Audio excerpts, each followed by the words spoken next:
Beginilah hasil atau nasib Indonesia jika benar keluar dari zona AFF ASEAN menuju zona EAF Asia Timur. Dan berikut adalah Indonesia keluar dari AFF semakin tercengang ketika Indonesia merasa dicurangi AFF di Piala AFF U19 barusan, jadi di mana ada gosip bahwa Indonesia akan keluar dari AFF. Dan beginilah jadinya jika Indonesia akan keluar dari AFF. Di turnamen AFF di sini adalah di edisi 2022 hanya diikuti oleh 4 tim, yaitu Jepang, Korea Selatan, RRC, dan Hong Kong, dengan jadwal pertandingan sebagai berikut home away ya kalau tidak salah. Jadi siapa yang pertama dia yang lolos ke fase selanjutnya. Nah, tetapi di 2019 di sini diikuti oleh kompetisi lengkap ya. Jadi jika Indonesia berada di AFF, kemungkinan Indonesia akan mulai dari babak kualifikasi pertama ya. Menurut ranking Rika ya, ranking FIFA ya, di mana kita akan menghadapi Mongolia, Macau, Guam, dan Mariana Utara ya. Mariana Utara adalah tim yang paling rendah peringkatnya. Di sini ada Guam, Macau, Mongolia. Jadi kemungkinan Indonesia akan mulai dari babak kedua ya, di mana saat itu kita mungkin saja akan berhadapan dengan Hong Kong, Korea Utara, China Taipei, dan tim yang promosi tadi dari kualifikasi 1 kan ada Piala kualifikasi 1 ya, peringkat pertama itu lolos. Jadi kita diadu di kualifikasi babak kedua dan hanya satu tim yang lolos ke fase putaran final, yaitu tim yang peringkat pertama di kejuaraan babak kedua ya. Jadi langsung ke putaran final di babak utama akan bermain dengan sistem setengah round ya, di mana akan diikuti Korea Selatan, Jepang, RRC, dan Hong Kong. Baru kita melawan tim-tim yang lebih hebat di sana, bertemu Son, Tomiyasu, dan beberapa pemain lainnya.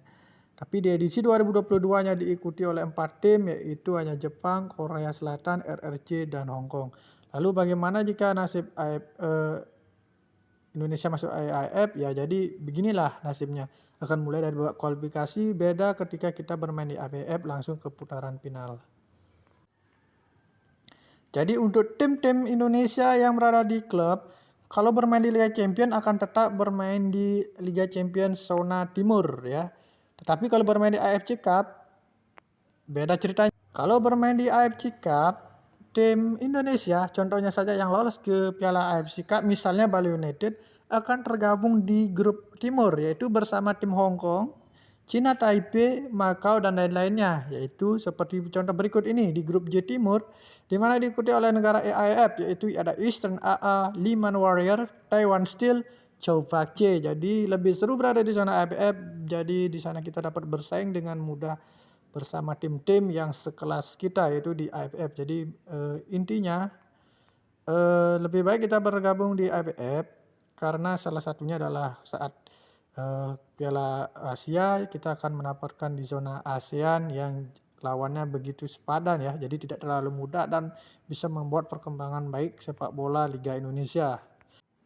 Dan yang lebih baiknya Indonesia akan berada di putaran final ya, dengan di Piala AFF tanpa mengalami kualifikasi dulu ya. Jadi peluang bertemu dengan Cina, Jepang itu lebih sulit.